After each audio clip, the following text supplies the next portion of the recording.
What's up, snobs? Shane here to give you my thoughts on the latest Disney movie, Cruella. This is the latest live-action adaptation from Disney, where we're going to learn the origin story of Cruella de Vil from 101 Dalmatians.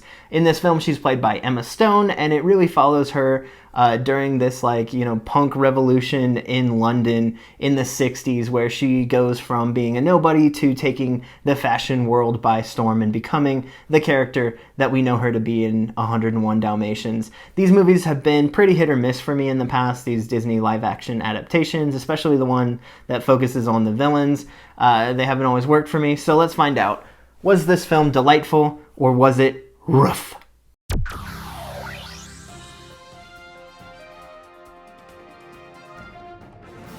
As far as negatives are concerned for this film, I don't really have a lot. The biggest one for me is definitely the runtime. This film is 2 hours and 17 minutes long, and that's a really long movie. It did not need to be that long. They could have easily shaved 20 minutes, 30 minutes off of it, made it a tighter runtime, and I think the film would have benefited from it. Thankfully, the movie doesn't really drag. It's not like I was checking my watch every 10 minutes going, oh my gosh, this is almost over. But it was unnecessarily long. Both the animated 101 Dalmatians and the Glenn Close live-action version are, in the hour and a half, hour and 40-minute range, and so this movie could have been closer to that, and it would have been okay. You're going to see this movie compared to Joker a lot because of the style and because of the topic and all of that, and the idea of, this villain's origin story. And Joker is about 2 hours long. This movie's like 15 minutes longer than Joker. Is Cruella de Vil's journey to villainy really more complicated and requiring a longer runtime than the Joker's? No. It could have been a lot shorter, and the movie would have benefited from it. Additionally, the only other real negative that I have is by the end of the film, you're entertained, you enjoyed it, you liked this ride, but you kind of go, okay, so what?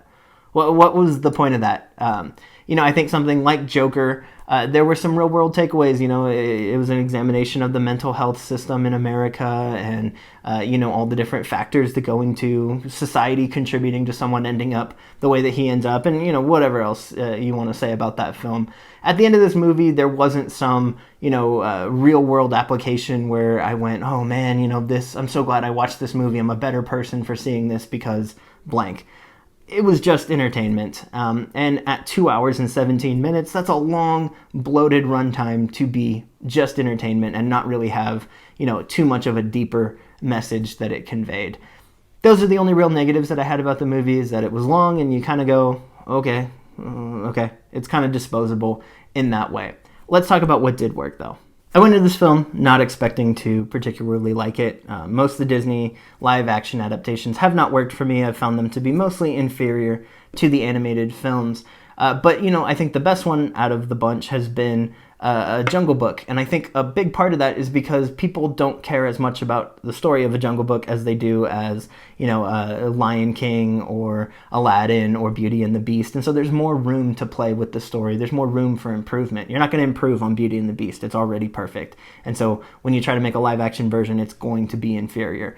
But I think this movie falls into that second category where, 101 Dalmatians is not a perfect film. It's not a movie that I rewatch particularly often. I'm a huge Disney fan, and that's not in my pantheon. That's not in my upper half of Disney movies. And so, you can be creative with the backstory of Cruella. It's not like she has this precious canon that is going to be tampered with and fans are going to be upset. And so this movie really takes creative license with it, and I think they do a good job. Emma Stone is fun in the role. Emma Thompson is a scene stealer. The two of them together are perfect. You're going to hear this movie compared to A Devil Wears Prada as well. And I think Devil Wears Prada meets Joker is such a good pitch. That's such a fun idea for a film. I'm in. It works. I think this movie is artfully made. There were shots where it's just a reverse shot of two people sitting talking, and it was more well done. It was better shot. It was more artful than half the movies that I've seen this year, and so I was really impressed with the direction. This is, the same director of I, Tonya, and, so he brings that lens to this film, and I think it worked really, really well. But I'm going to break down the biggest thing that I think works about this movie that I haven't seen other films like this do.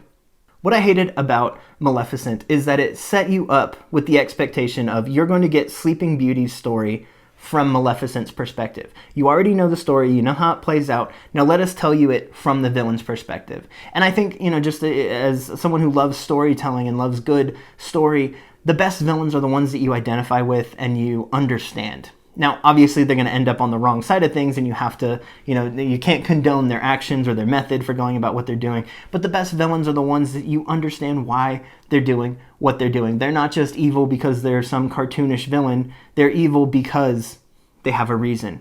And so what Maleficent did is it set you up for, okay, let's tell you why Maleficent is the way that she is. And the movie did a really good job, I think, in the opening of it. I think that's the best part of that film, is it gives you this heartbreaking backstory for Maleficent where you go, yeah, I understand why she would be so mistrustful of the world, why she'd be so angry, why she would be the way that she is. But the problem is it's a Disney movie, and they can't have the movie end with the character who you've just invested 2 hours in, turning into a giant dragon that gets killed and is the bad guy the whole time, and you just go, oh, okay, well, I'm going home. And this is a story that I've seen, happen a bunch of different times. This also happens in something like Wicked, where it's like, hey, you want to see the Wizard of Oz from the Wicked Witch's perspective and find out why she is the way that she is? And with movies like this or stories like this, the answer is always at the end, they're not actually the bad guy. They're just totally misunderstood. They're actually the hero, and the person that you thought was the hero is the bad guy. And the only way to do it is by changing the events of the story. They never actually give you the story from the other person's perspective and keep the events the same. And so to me, that always feels like a cop-out. In the end, my kingdom was united not by a hero or a villain, as legend had predicted, but by one who was both hero and villain. And her name was Maleficent. And I was worried that this movie was going to do something like that, where we were going to get Cruella and we were going to see her and she was going to be this bad person for, solid motivation. And then all of a sudden it was going to change, and her perspective was actually going to be totally different than what we saw in the movie, and the events were totally going to be changed, and she wasn't going to be someone who was trying to kill dogs and all of this stuff. And I hate when the movies do that. But this film doesn't do that. Now, don't worry if you're watching this with your kids. She doesn't skin puppies on camera or anything like that. But they keep her character the same. You get to see an actual villain origin story. In this way, it is similar to Joker, where they're not trying to spin it so that, oh, actually he's the hero and here's why. They're a villain, and they have reasons why they became the way that they became. And, we don't have to agree with the character. We don't have to like a character. They just have to be compelling and interesting to watch. And surprisingly, in this movie, Cruella is compelling to watch. And I think that's the best thing that this movie does, and that's the part of it that works the best. In summary, I thought this movie was a surprise. I think this is one of the better films that I've seen so far this year. I really enjoyed it. It's not Taxi Driver. It's not, this dark, gritty character study that even if you don't care about Disney films, you're going to come in and, this is going to totally blow your mind. It's not that. But for what it tries to be, for The Devil Wears Prada meets Joker, it's a pretty effective film. I thought it's well made, it's well acted, and there's compelling characters who are on both sides are bad people, and it's interesting to watch them interact. And so I was pleasantly surprised by how much I like this film. For that reason, I'm giving Cruella 3.5 stars out of 5. Thank you so much for watching this review. Don't forget to like this video and subscribe to my channel. Make sure you check back often. I'm going to be doing reviews for all the major releases this summer. You don't want to miss it. I'll see you then.